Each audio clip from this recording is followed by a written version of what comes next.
You're listening to The Observing Eye. Pirate radio for the mind. Coming at you fresh from the computer hell cabin.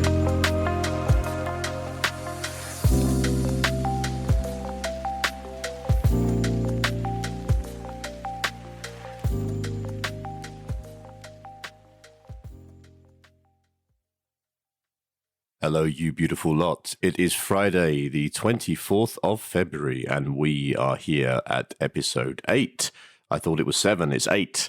8 this week. How are we all doing? Let's have a little check-in. You know the routine if you've been here before. Take a moment. Reflect on the good things. Just breathe. And what else? Let's think about some of those not so good things. I'm not going to say bad. Bad is a bad connotation. Bad is bad. Negative things. Things that haven't been quite so great. Okay, so today we're talking about meaning and purpose and reason. And reason. You may have heard me prattle on before in a previous episode. I can't remember which one, where I discussed the zeitgeist of the age. And the zeitgeist of the age being the quest for meaning. So we all have things in our life, don't we? We have work, we have family, we have those little moments where we try to enjoy ourselves. We get half an hour in on Halo Infinite, in my case, and all these things that we do, they orbit around the human need for purpose and understanding. I have a few things to say on purpose and meaning.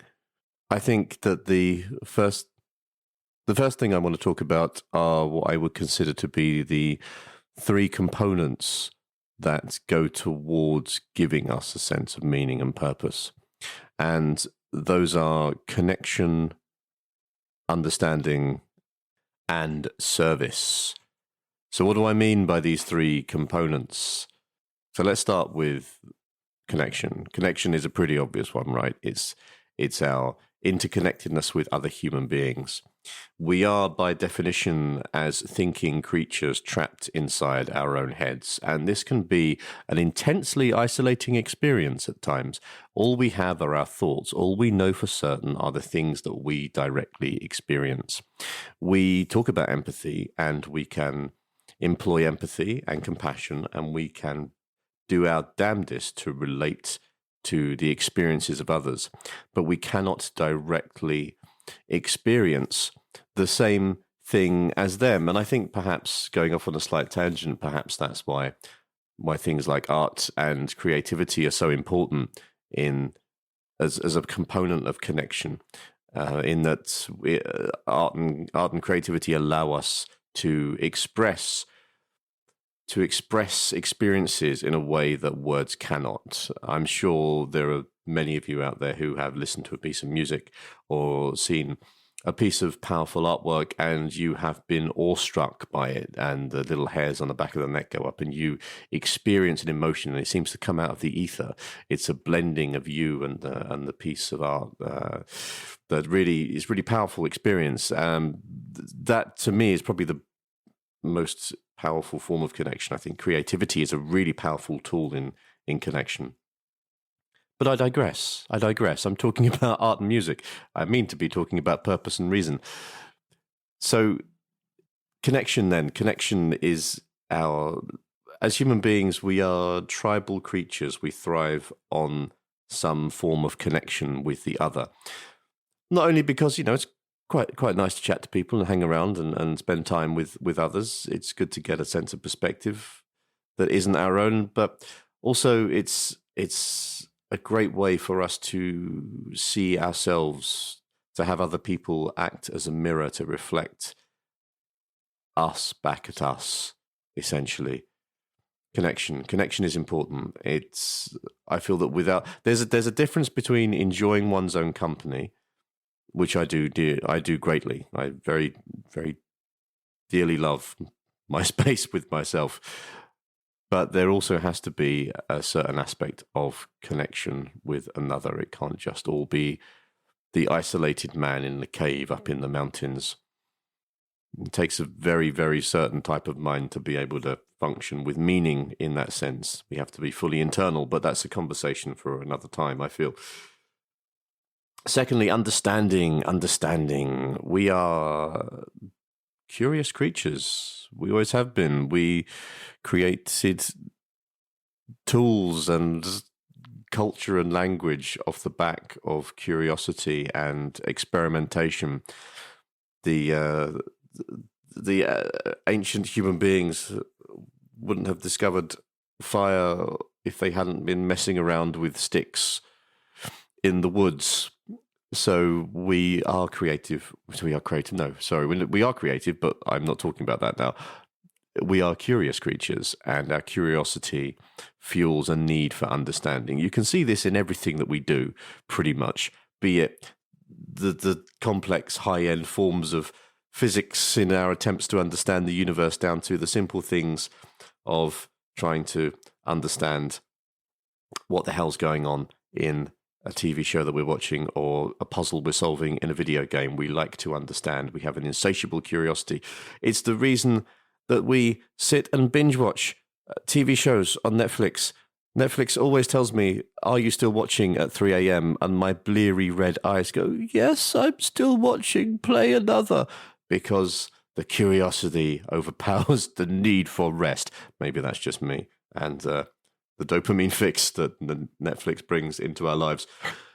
But understanding, we need to understand. We have a burning desire to understand the world around us. And I think that quest for understanding and that process for understanding is a big driver in our search for meaning, in our purpose. How do we, going back to connection, how do we as isolated thinking experiential creatures define ourselves in the universe?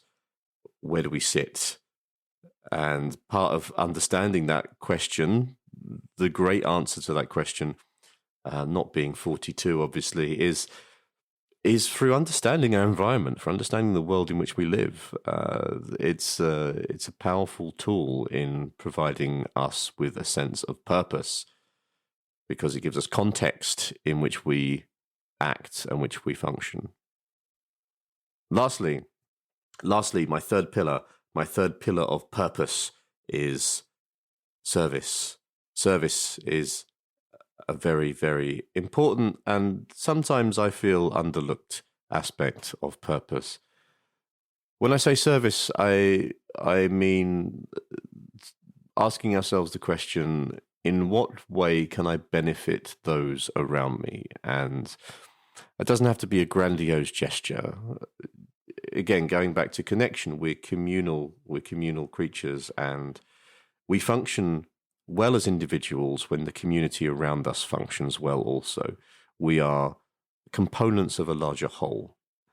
So in thinking around service, we have to consider the acts of altruism, the selflessness where we go out and we attempt to improve and benefit the lives and the experiences of those around us.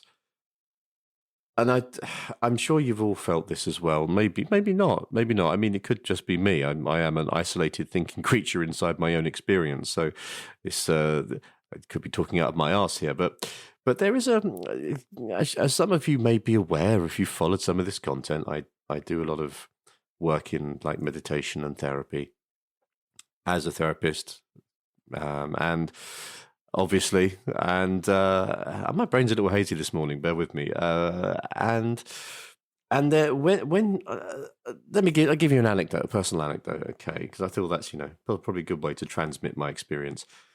When I am working with a client and we have moments where there's a real breakthrough in something, or the client comes back to me like a few days after, like message me, and they're like, my perspective has been completely changed, or I'm feeling 100 times better, or this, I now understand this in my life, and it's helped to improve this other aspect of my behavior or my perception.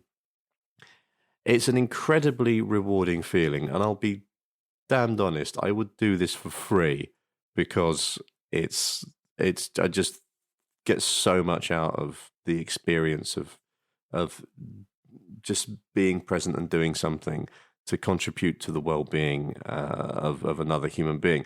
Sadly, economics and capitalism do not permit me as of yet, and I can't just go and live up in the hills and hope people can bring me food and clothes, because that's not really what we do around here. So, and maybe an Xbox Game Pass would be nice, but just leave it on the doorstep. I digress. I think I've transgressed by starting this podcast. I've transgressed all forms of sense and decorum, but I digress. This isn't about Xbox Game Pass. This is about meaning, as much as some of those video games can be a huge distraction. Yeah, so service. What can we do? What can we do for those around us, and the benefit that brings? And I genuinely think there can be an intense sense of purpose from acts of service for another, for the other, for something outside of ourselves. So there we are. That's today. That went quicker than I expected. I might have to start making these longer than like 15 minutes, because the more I'm doing this, the more I'm getting comfortable and settled in talking to myself. I was pretty good at it anyway, but this has more structure. This is better. So I'm going to leave you with that. 3 components of purpose: connection, understanding, and service. And if you are bereft on the sea of existence and looking for purpose and meaning yourself, I would urge you to consider those three components and where they sit within the context of your experience, where they sit within the context of your life. Wishing you all a wonderful, purpose-filled, meaningful weekend. I hope that you find the reason for existence whilst staring across a field in the sunshine, sipping sangria and watching the butterflies dance across the roseheads this Sunday. But, maybe it's enough to just be content with where we are. Much love, and I'll see you in the next episode.